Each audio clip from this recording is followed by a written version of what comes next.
আসসালামু আলাইকুম। আমি মোহাম্মদ মোহসেন মিয়া। আমি আজকে আলোচনা করব gloves changing frequency in clean room.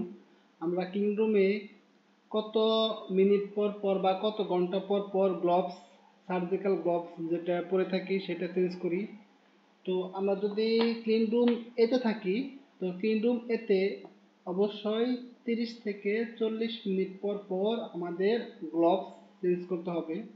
সেটা স্টেরাইল নন স্টেরাইল জায়গায় টাচ লাগুক বা না লাগুক, আমাদের অবশ্যই 30 থেকে 60 মিনিট পর পর সার্জিক্যাল গ্লোভসটা চেঞ্জ করতে হবে। এবং যদি কখনো ইমিডিয়েট চেঞ্জ করতে হবে, কখন যদি কখনো নন স্টেরাইল জায়গায় টাচ লাগে, তখন আমাদের ইমিডিয়েট গ্লোভসটা চেঞ্জ করতে হবে। তাহলে ক্লিন রুম এ বা আইএসও গাইডলাইন 5 এ আমাদের কি 30 থেকে 60 মিনিট পর পর গ্লোভস চেঞ্জ করতে হবে এবং কোনো নন স্টেরাইল জায়গায় টাচ লাগার সাথে সাথে আমরা কি গ্লোভস চেঞ্জ করে নিব। এবং ক্লিন রুম বি বা আইএসও গাইডলাইন 6, তো এখানে অবশ্যই গ্লোভস আমাদের 2 থেকে 4 ঘন্টা পর পর চেঞ্জ করতে হবে। এবং যদি কখনো ড্যামেজ হয়ে যায়, ঠিক আছে, নন স্টেরাইল জায়গায় টাচ লাগে, তখন আমরা কি অবশ্যই গ্লোভসটা চেঞ্জ করে নিব।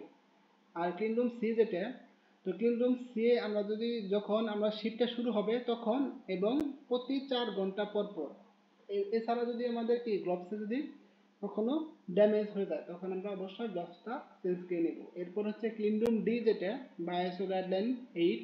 তো এখানে আমি শুরুতে, শিফটের শুরুতে এবং যখন ড্যামেজ হয়ে যাবে তখন। তো এই হচ্ছে গ্লোভস চেঞ্জের ফ্রিকোয়েন্সি।